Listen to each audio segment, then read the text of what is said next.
yeah.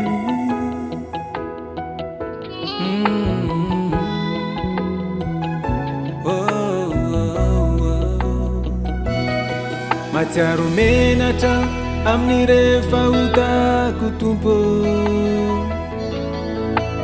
menatra mihitsy aho ranony ny anaranao, fa efa nivily tamy lalana nagnano fanao zao tontolo izao, tsy nakatoy ireo titina fa niemotrao nanarapo tam'izao rehetra izao.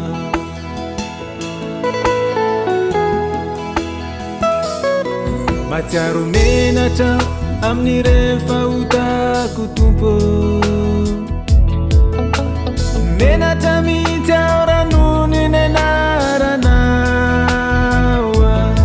fa efa nivily tamy lalana nagnano fanao zao tontolo izao, tsy nakatoy ireo titina fa niemotrao nanarapo tam'izao rehetra izao.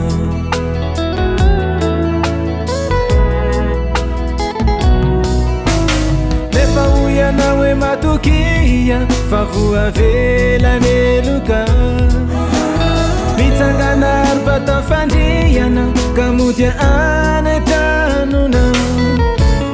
Amen, oh, amen, amen, oh, amen, voavelany eloka.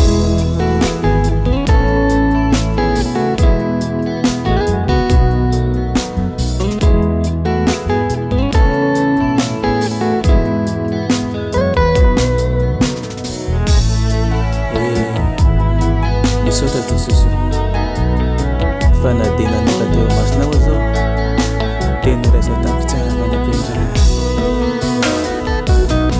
zazefa veria ka napodina tranona, efa nilomano tamin'ny hotakany jovinao, ka nirasino takany zanaka ary nofidinao torony tenina, nomena hoery lasa olom-baova isambatra fa tafakambana-mina.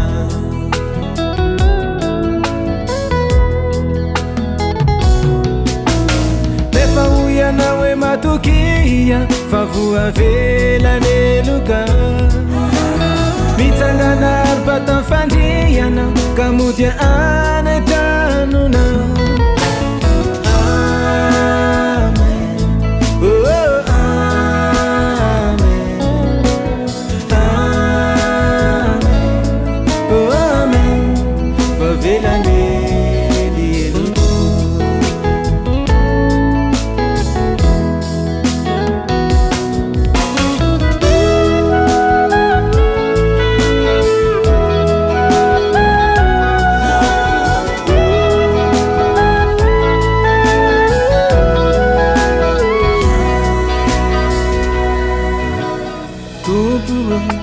Tsy haiko mihitsy ny angina hoe tsy tory ny anarana, saika very raha sy teo ianao, efa maty aho raha sy teo ianao, fa velony indray no ny fitiavanao. Tompo tsy haiko mihitsy ny angina hoe tsy tory ny anaranao, saika very raha sy teo ianao, efa maty aho raha sy teo ianao, fa velony indray no ny fitiavanao.